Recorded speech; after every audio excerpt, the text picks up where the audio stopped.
La fédération avait déjà programmé un match pour le 29 février et nous pensons qu'il est important que, même si nous devons changer ce staff, qu'on puisse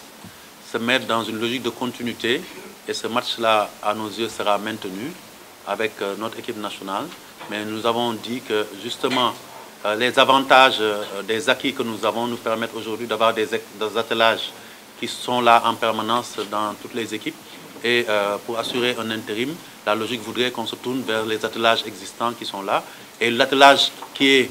le plus concerné par les échéances à venir, parce qu'on parle beaucoup de la date du mois de juin pour l'équipe A, mais il y a la date d'avril pour l'équipe olympique qui est déjà en préparation. Ces entraîneurs, pendant que nous étions à Bata, étaient ici en préparation avec l'équipe olympique. Et on s'est dit que le plus simple pour gérer ce match, c'est de leur demander, eux, bien sûr on va le faire tout à l'heure, de pouvoir amener cette équipe. Nous pensons que ça peut d'ailleurs être une bonne chose parce que vous le savez, souvent après les CAN, surtout après les CAN décevantes, il est difficile de remobiliser tous les joueurs de l'équipe A. Il y a toujours aussi des clubs qui rechignent à relâcher encore leurs joueurs pour une semaine, mais aussi ça peut être une bonne occasion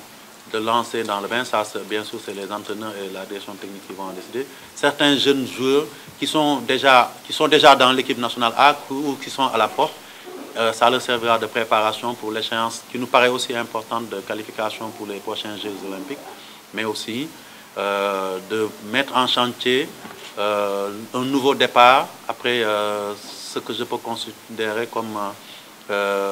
cet accident de parcours, même si au niveau des dégâts, c'est un accident qui a fait beaucoup de mal. Donc, grosso modo, c'est ce que je peux vous donner comme élément. Nous avons évoqué également en vrac les autres aspects liés au rôle des autres structures, notamment la direction technique nationale. Si nous avons considéré, en tout cas à notre niveau, qu'il n'y avait pas une responsabilité directe qui devait remettre en cause la présence du directeur technique national, nous avons pensé qu'il serait important de redéfinir sa mission en rapport avec les textes qui le régissent, c'est-à-dire le directeur technique est chargé de superviser donc, les équipes nationales, toutes les équipes nationales, sous l'autorité de la fédération. On reviendra à cela. Nous avons aussi pensé qu'il serait important de veiller pour le futur aussi à une meilleure implication de l'instance fédérale dans la gestion directe du groupe, parce que c'est important, parce que très souvent, si ce n'est pas le cas, c'est après coup qu'on peut se rendre compte qu'il y a eu des manquements, parce que ça aussi, peut-être vous le saurez plus tard, il n'y a pas eu qu'un échec sportif, il y a eu d'autres constats que nous avons faits et qui nous ont poussé à la décision qu'on a prise, qui n'est pas une décision de gaieté de cœur, parce que je dois dire que sur la partie des éliminatoires, Amara et son staff nous avaient beaucoup comblé, nous et les autres Sénégalais. Mais aujourd'hui, je pense que l'œuvre de reconstruction aussi implique des prises de décision qui ne sont pas toujours faciles, mais qui doivent être courageuses et qui doivent être prises et assumées. Parce que c'est peut-être à ce niveau-là qu'on doit passer à une autre étape pour pouvoir, à chaque campagne, dans la sérénité, évaluer, prendre des décisions, situer les responsabilités et si ces responsabilités sont avérées, qu'elles soient au niveau fédéral ou autre, qu'on puisse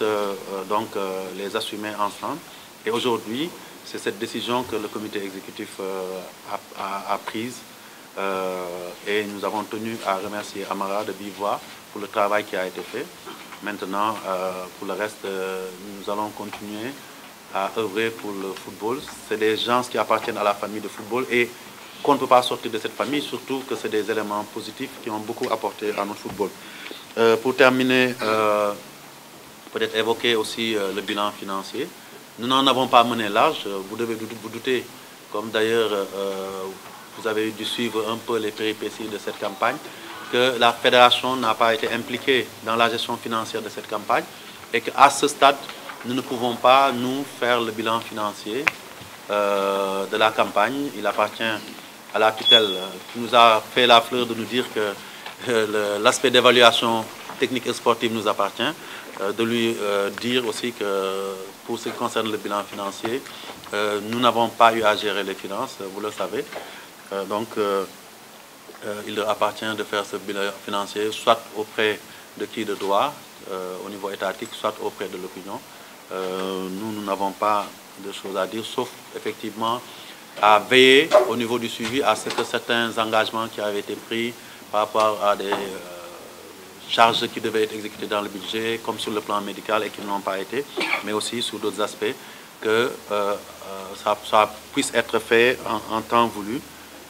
Parce que sur certaines questions, c'est la fédération elle-même qui s'était substituée pour la supervision, la mission de prospection, pour d'autres aspects aussi. Donc ça, il faut le savoir. Donc grosso modo, c'est ce qui pouvait être retenu. Donc nous avons aussi, au vu des constats de quelques écarts de conduite, soit pendant les matchs, parce que nous avons tous été témoins de certains comportements de joueurs pendant les hymnes nationaux, de comportements aussi par rapport au protocole de la CAF qui nous ont valu, nous, des sanctions financières, qu'il y avait à ce niveau-là un rappel et surtout une meilleure application, une application plus rigoureuse du règlement intérieur de l'équipe nationale, mais aussi des règles disciplinaires. Nous allons veiller dans le futur à ce qu'avec le stack technique qui sera en place, que la fédération puisse prendre en main ces questions-là, parce qu'il est important que l'image que nous avons eue puisse être sauvegardée. On peut effectivement accepter de pouvoir être éliminé, même des fois dans des conditions difficiles, mais si derrière aussi c'est sous-tendu par des comportements qui peuvent être de joueurs, de membres de l'encadrement rapproché ou même de membres